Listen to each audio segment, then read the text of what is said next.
as I said, I am absolutely thrilled to do this. So without further ado, Katie?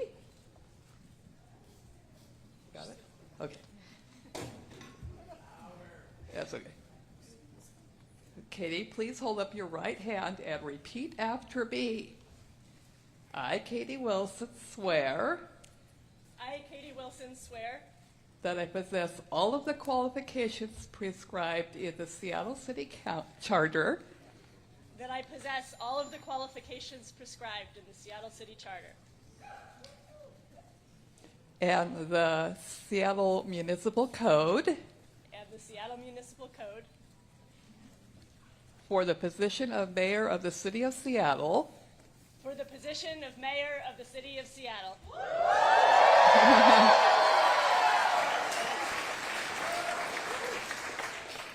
That I will support the Constitution of the United States.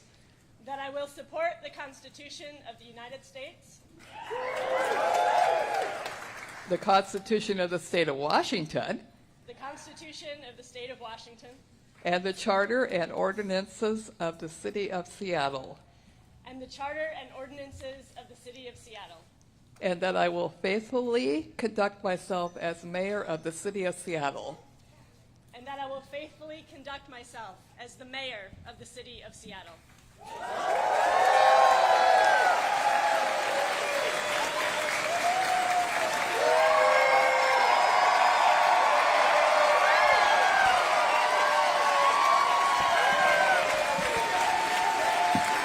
Hey, your new mayor, Katie Wilson. Katie, woo!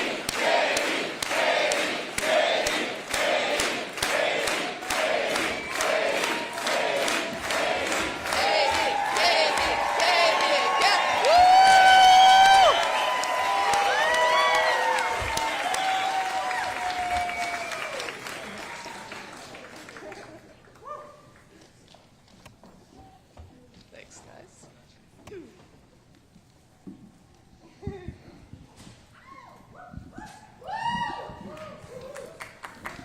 Yeah, just a little bit higher, I guess. Yeah. Hi, everyone.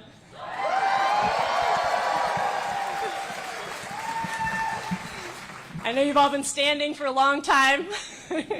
Just a little longer. So my team asked me if I wanted some help with my speech. And I said, you know, I understand that when I'm the mayor, I'm going to have some help writing speeches. But I feel like maybe this is my last time where I get to just say whatever I want.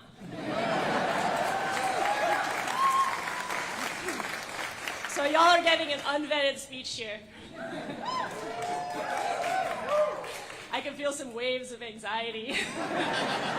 It's going to be okay. It is such a pleasure and an honor to be here with all of you today.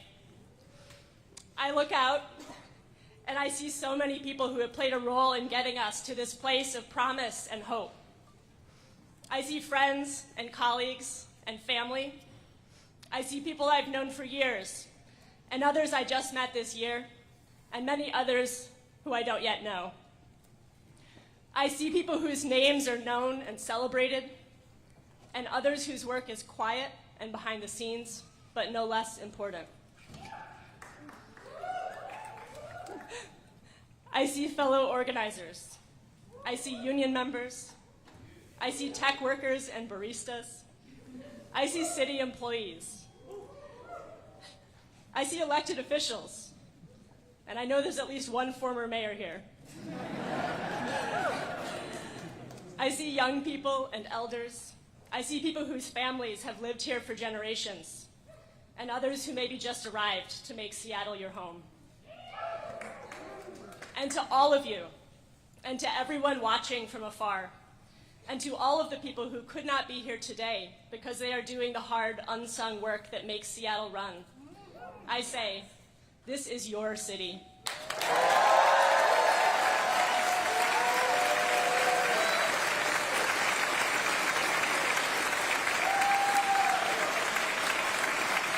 This is your city.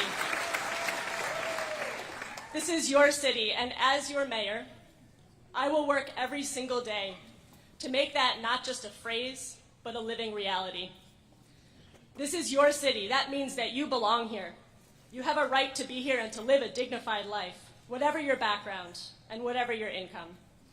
But it also means that all of us have a shared responsibility for this place and for each other, because Seattle is what we make of it together.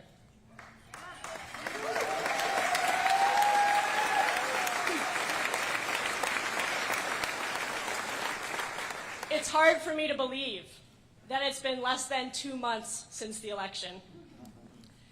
And in that short space of time, a lot has happened. For one thing, I'm getting really, really good at hiring people. But seriously, I am very excited about the team that will be joining me in the mayor's office. I remember a conversation that I had with my husband sometime shortly after the primary, when it began to look like I might actually become the mayor. And we were talking about what qualities are important in hiring staff, a subject that we obviously knew a lot about. In the end, we concluded that the most important thing is character. Someone might share my vision and my worldview. They might be competent and experienced and effective. But if they're not in this work for the right reasons, if they don't have enough self-awareness to reflect on their own motivations and rise above themselves when needed, then that's not a person that I should put in a position of power.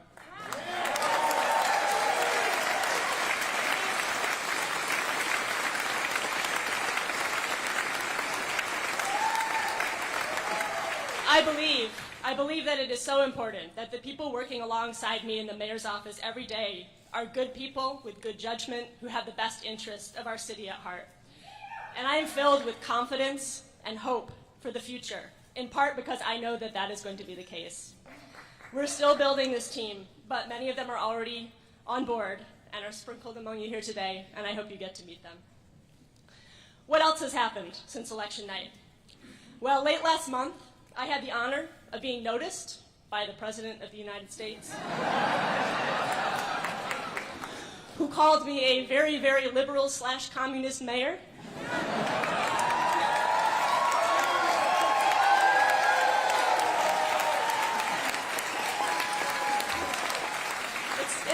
It's nice to feel seen. That's all I'm going to say about that. And earlier this month, we launched our transition team.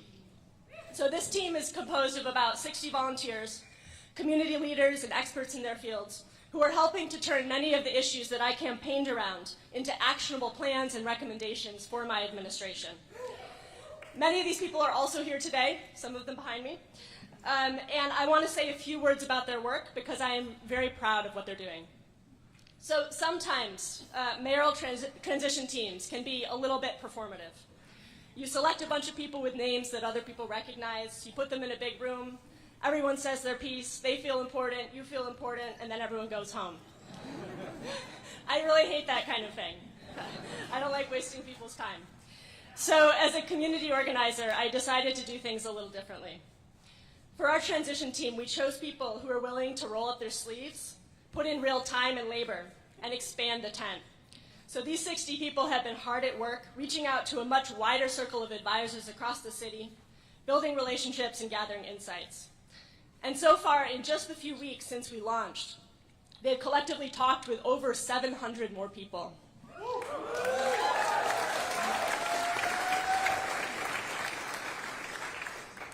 This process will continue through January, and I am so grateful for the work of this team and excited to see the recommendations that they assemble. They're digging into all the subjects you might expect: housing and homelessness and transportation and climate action and workers' rights and public safety and so on and on. But when my transition director first shared with me a proposal for the work groups that we would be assembling, there was one that stuck out to me. It was called Civic Narrative and Major Initiatives. And I was like, what does that even mean? Civic narrative. So that's the story that we tell about our city, our collective identity, who we are and where we're going. Major initiatives. They're what happens when the government teams up with the people and the institutions that have access to vast amounts of capital to put on big events or undertake big infrastructure projects that change the face of our city. Now, to be honest, this kind of city making and the civic boosterism that supports it, surrounds it, has never been my jam. I'm kind of a rabble-rouser. I campaigned on affordability, on homelessness, on taxing the rich.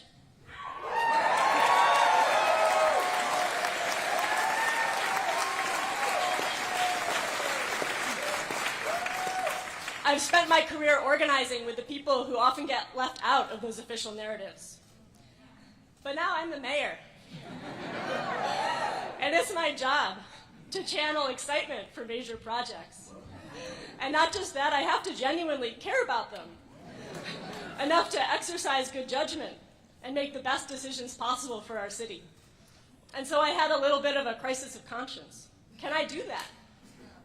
Can I be the mayor of the waterfront and the World Cup and the stadiums and the Seattle Center and the Convention Center and any other centers we might decide to build?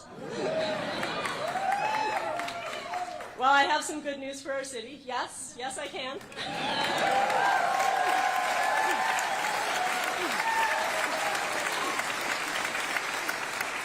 I'll do it in my own way, but I can do that. But that also got me thinking about this idea of civic narrative and Seattle's identity. Because the thing about cities is that there's never just one story to be told about them.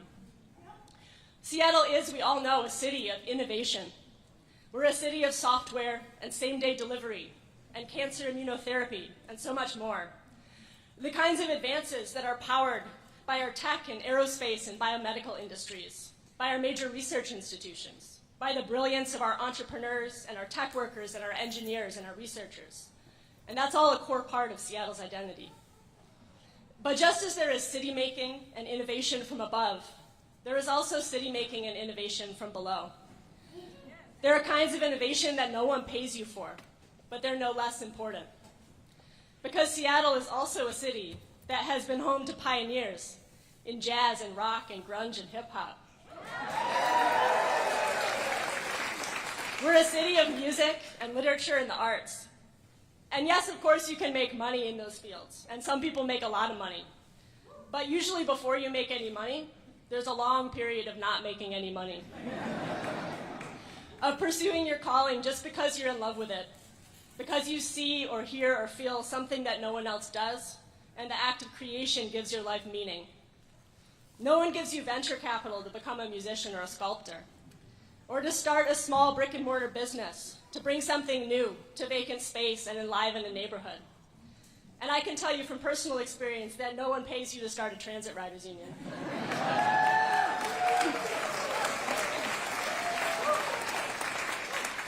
No one pays you to try to change the way power flows through the city, to change who has a voice in shaping our city's future and its politics.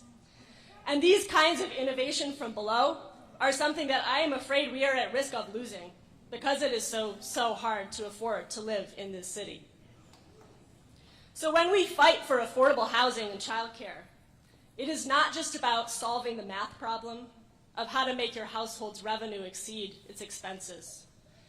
And when we talk about shaping our transportation system and our neighborhoods, it's not just about making people's commutes safer or shorter or less polluting. It's about opening up the time and the space where life happens, where people can breathe and experience and create, where we can be full human beings and not just means to an end.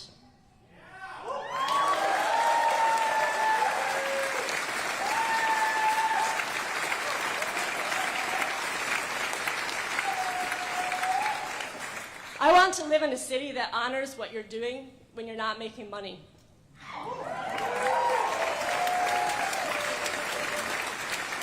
I'm not talking about watching Netflix, by the way. I mean the time that you spend with your kid at the playground or caring for a sick friend.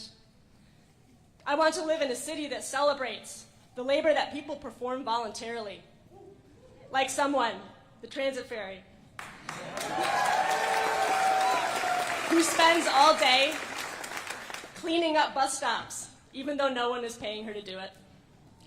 A city that values the pursuits that create beauty and community, whether or not they ever turn into careers.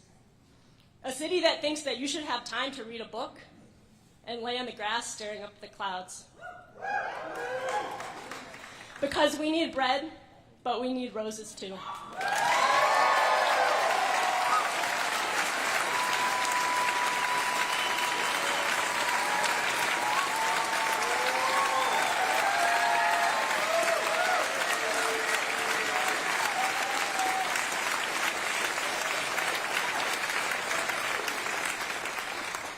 We all deserve roses.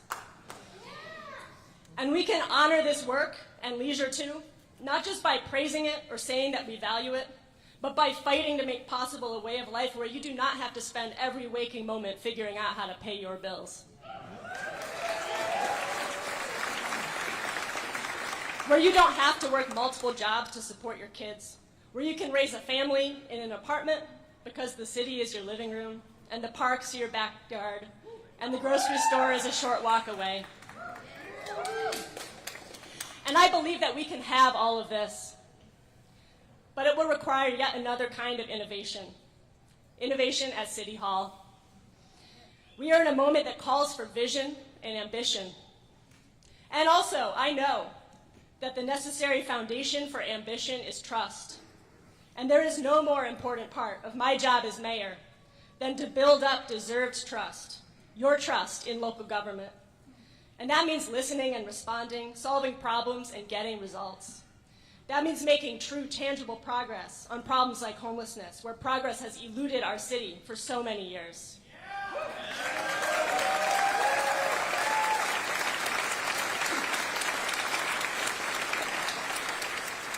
I believe that we can do all of this, and we can also do big new things. And we have to do big new things. And I am going to be calling on all the brilliance and the creativity and the dedication of our public sector workers, our city employees, as we push the boundaries of what we can accomplish together. But most of all, success is going to require all of you. Is anyone here at Seattle City Hall for the very first time this morning? Yes! That's a lot of hands. Welcome. This is your building.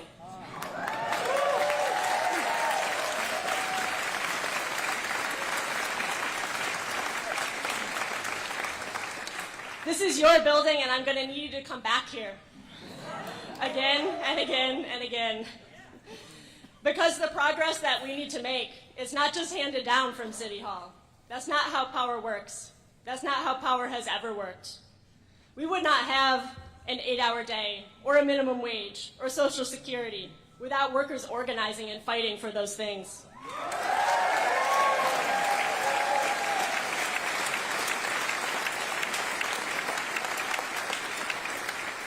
We would not have the rights that we have for women, for Black and brown people, for the LGBTQ plus community, without mass social movements fighting for dignity and equality.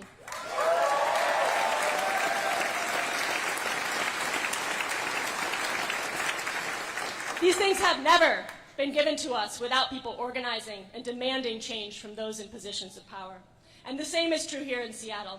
We wouldn't have some of the strongest tenant protections in the country without renters organizing for those laws.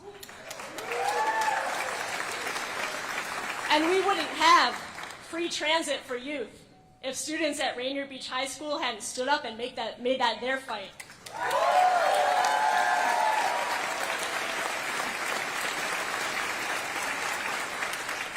We wouldn't have Jumpstart Seattle without a multi-year grassroots campaign for progressive revenue. And we would not have the highest minimum wage in the country, in Tukwila and other cities around King County, without people pounding the pavement and knocking on doors and getting out the vote.